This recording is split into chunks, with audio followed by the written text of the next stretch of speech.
Assalamualaikum warahmatullahi wabarakatuh. Perkenalkan, kami dari kelompok L. Dan beranggotakan saya Wiwit Maulana Ridwanullah dengan NIM 2400019087. Dan saya Abdillah Rahmat Maulana dengan NIM 2400019089. Nah, di sini kelompok kami membahas materi tentang manajemen ilmiah dari Walter Seward. Walter Seward Andrew lahir 18 Maret 1891. Dia seorang insinyur fisika dan seorang ahli statistik. Ia juga dikenal sebagai bapak pengendalian kualitas secara statistik. Seward pada masa aktifnya adalah seorang insinyur di Bell Telephone yang berperan untuk meningkatkan keadaan sistem transmisi mereka. Walter Seward adalah seorang insinyur statistikawan dan ahli kualitas yang dikenal sebagai bapak pengendalian kualitas. Kontribusinya dalam industri sangat signifikan dan mencakup beberapa aspek penting. Pengembangan diagram kontrol. Seward menciptakan diagram kontrol sebagai alat untuk memantau dan mengendalikan proses produksi. Diagram ini memungkinkan perusahaan untuk mengidentifikasi variasi dalam proses dan menentukan apakah variasi tersebut disebabkan oleh faktor yang dapat dikendalikan atau tidak. Ini membantu dalam menjaga kualitas produk dan meningkatkan efisiensi proses.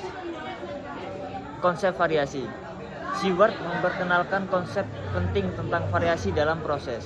Ia membedakan antara variasi yang dapat dikendalikan dan variasi yang tidak dapat dikendalikan.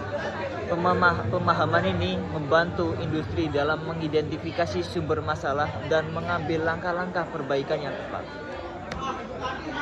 Nah, selanjutnya akan saya lanjut, yaitu Statistical Process Control atau bisa disebut SPC.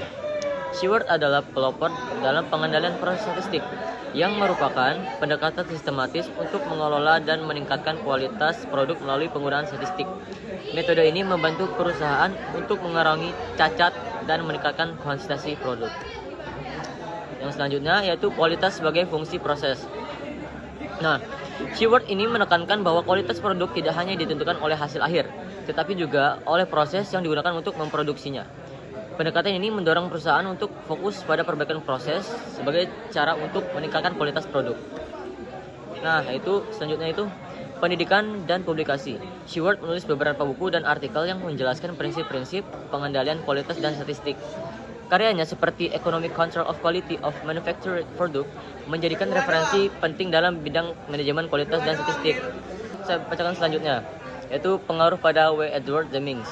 Seward adalah mentor bagi W. Edward Deming yang kemudian mengembangkan dan menyebarkan ide-ide Seward di seluruh dunia, terutama di Jepang setelah Perang Dunia II. Deming membawa konsep-konsep ini ke dalam praktik manajemen yang lebih luas dan berkontribusi pada kebangkitan industri Jepang. Nah, selanjutnya itu, secara keseluruhannya, kontribusi Walter A. Seward dalam industri sangat berpengaruh dalam membentuk praktik pengendalian kualitas modern dan meningkatkan pemahaman tentang pentingnya proses dalam mencapai kualitas produk yang tinggi. Nah, di sini saya akan melanjutkan, yaitu perbedaan atau persamaan pemahaman antara Walter Seward dan beberapa tokoh yang lain. Di sini akan dibacakan oleh Bebin. Ya, di sini saya akan membacakan persamaannya. Yang pertama adalah fokus pada kualitas. Semua tokoh ini menekankan pentingnya kualitas dalam proses produksi dan layanan.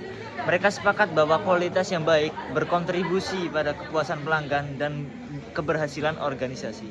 Yang kedua, penggunaan statistik.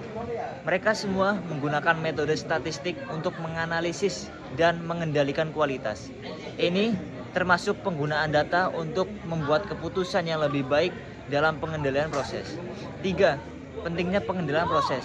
Semua tokoh ini mengakui bahwa pengendalian proses yang efektif adalah kunci untuk mencapai dan mempertahankan kualitas yang tinggi. Nah, di sini saya akan menjelaskannya tentang perbedaan. Pertama itu pada aplikasi. Beberapa tokoh lebih fokus pada aplikasi di industri tertentu, misalnya Barnes. Sementara yang lain memiliki pendekatan yang lebih umum dan dapat diterapkan di berbagai sektor, seperti Seward dan Grant Ireson. Nah, selanjutnya yaitu teori dan praktiknya. Seward lebih berfokus pada teori dan filosofi pengendalian kualitas statistik, sedangkan Harris lebih praktis dalam pendekatannya terhadap pengendalian persediaan. Nah, yang selanjutnya itu Grant dan Erosen itu Barnes, Enable, Wendell, Motter dan Apple masing-masing memiliki fokus yang berbeda dengan beberapa teoritis dan yang lain lebih praktis.